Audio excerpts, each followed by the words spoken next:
bura Marungai. Nyakura Mungajuang dibed ni mae giko huma mar familia mar Moi.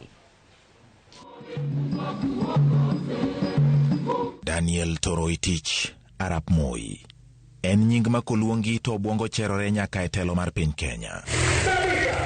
Kaluwore kod oteku mane wuon nyingo kete nyinge, jomoko ne ochake nyithindo, sikunde bende iluongo gi nyingno, kuonde tuke, apeni nyaka kambi mar jolweny.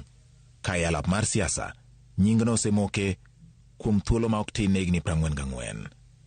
E higa mar 1964, dweche manok kende bang' piny Kenya yudo loch, jatend piny mokwongo Mzee Jomo Kenyatta ne ochuo kodhi e piny owacho mare.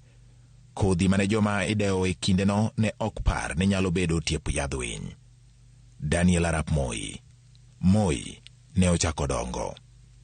Tarik 5 dwe mar achiel higa mar 1967, Mzee Jomo Kenyatta bang' neno chia mare ne ochwale kendo kete kaka jalup jatend piny mar adek. Lemono keto Moi machiegni gosimbo mar mula mar telo. Bang' tho mar Mzee Jomo Kenyatta higa 1978, Daniel Toroitich Arap Moi ne odonjo e kom mar tend piny Kenya kaka jatend piny mar ariyo. Daniel Toroitich Arap Moi ka emano chako ke bedene ka tiende bende ne oguro motegno kaka mise ne nyithinde, mane ji ok ong'eyo ni chieng' moro achiel ne donjo alap mar siasa, magi duto ka en e duond bura mar KANU. Kata obedo ni ne ochako telo kumuol, temo mar loko loch mare higa mar 1982 ne omiyo Moi oloko kitelo mare. Ka jomoko ne wacho ni ne otayo piny e yor agoko, ne ong'wonye pache, kendo ne ochiwe mana ne joma tin kende, joma ne en go gadier ni ne ok nyal ndhoge. Ji ne ochako luore. Ka en wuon, to ne otiyo gi mano e medo teku mare e paw siasa. Bang' tayo piny Kenya kuom higni 24, tarik 3 dwe mar achiel 2003, Moi ne owuok e telo kendo chiwo loch ne jatend piny Kenya mar adek, Emilio Mwai Kibaki. Moko kuom oganda ne paro ni dipo kama obedo giko mar nying Moi e alap mar siasa.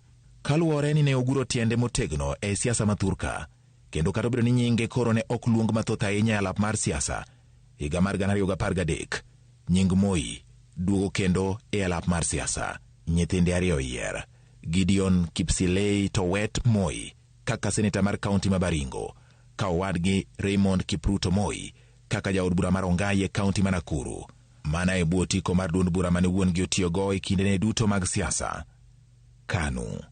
E kind yawuot Moi ariyogo, wenge ne ng'iyo Gideon Moi kaka jal mane nyalo ting'o sulwe mar joka Moi. Ma bang' bedo jatend duond bura ma humbe lachie moloyo e pachoka, KANU. Nikech lony mare manomiyo tise nying ni ngire mar siasa, jotelo ne pod lidhore kendo dok mar sumo paro kuom jaduong' Moi. Ka wuode ma Gideon nenenore kamano mane loso osiep e kinde gi jotelo mane limo wuon mare, kendo bende ne ochako bedo e mesa maduong' mar joma idewo e siasa ma pachoka.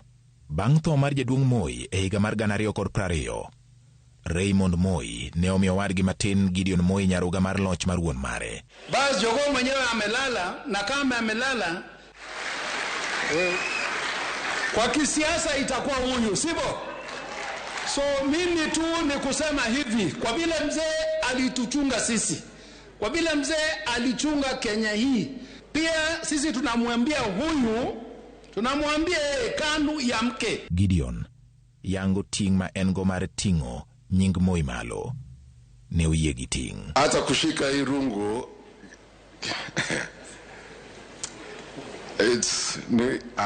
anyway, nitashika and I'll do my best na nitajaribu. Higni ariyo kende kendo yiero mokwongo bang' tho mar jaduong' Moi mane en ngire mar siasa. Yamb siasa okudha taro ne joka Moi. Gideon oyombi kaka seneta e kaunti ma Baringo, to kendo kapok dwe oloko, Raymond Moi bende oyombi e kom mar jaod bura mar Ongai e kaunti ma Nakuru. Bang' bedo gi sigana mar bedo e telo kuom ma ok tin ne higni 58, loch ma ologo do yawuot Moi ariyo mane ochung' e lemo mag siasa yiero ma higa 2022, mi oganda nyalo bedo gi penjo ni to ma dipo ka obedo lwar mar joka Moi, koso gipando riekni mamoko mane wuon gi tiyo godo ma gibiro nyalo tiyo godo bang'e mar duogo e kombegi mag siasa.